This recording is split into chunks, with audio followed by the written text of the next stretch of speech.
try my best.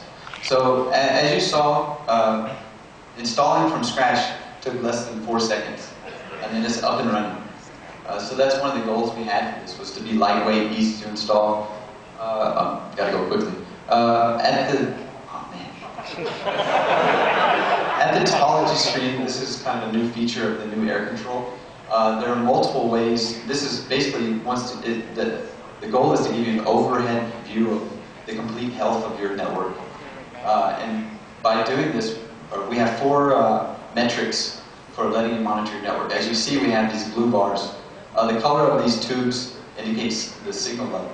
So blue being the highest, with red and yellow being lower. The second is the size of those tubes. The larger the tube, the higher the data rate. And the smaller the tube, the lower the data rate. And the third and fourth have to do those moving circles. The larger the circles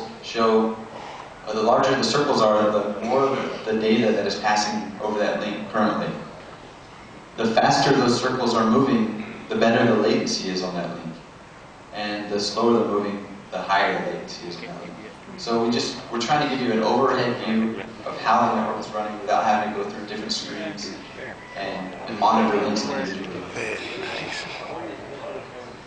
We also have a similar list view, which is familiar if you've used air control before. We want to have all of the same functionality that air control has had, as well as some additional features. The new air control will let you select multiple devices and upgrade firmware in batch. And this air controller, because it's aware of network topology by default or automatically, it automatically knows what devices are connected to what devices.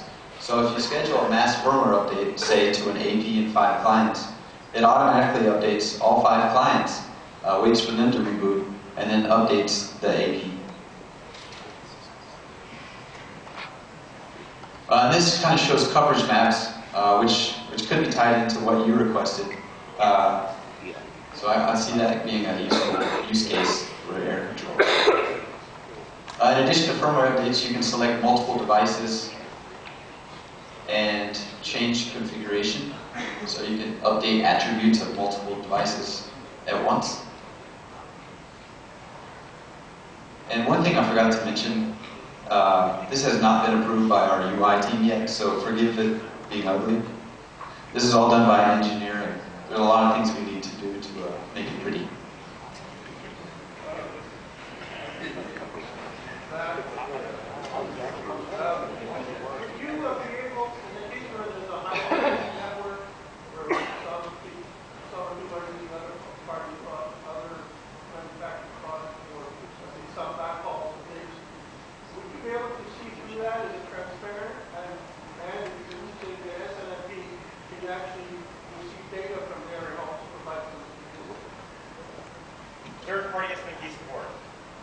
Currently, this is not planning. We're not planning on supporting this, especially out of the gate. The purpose of air control is to automatically and easily monitor all your devices, kind of tailored towards Ubiquiti equipment. So right now, there's no definite plan to add external third-party SMP support. And I kind of missed that,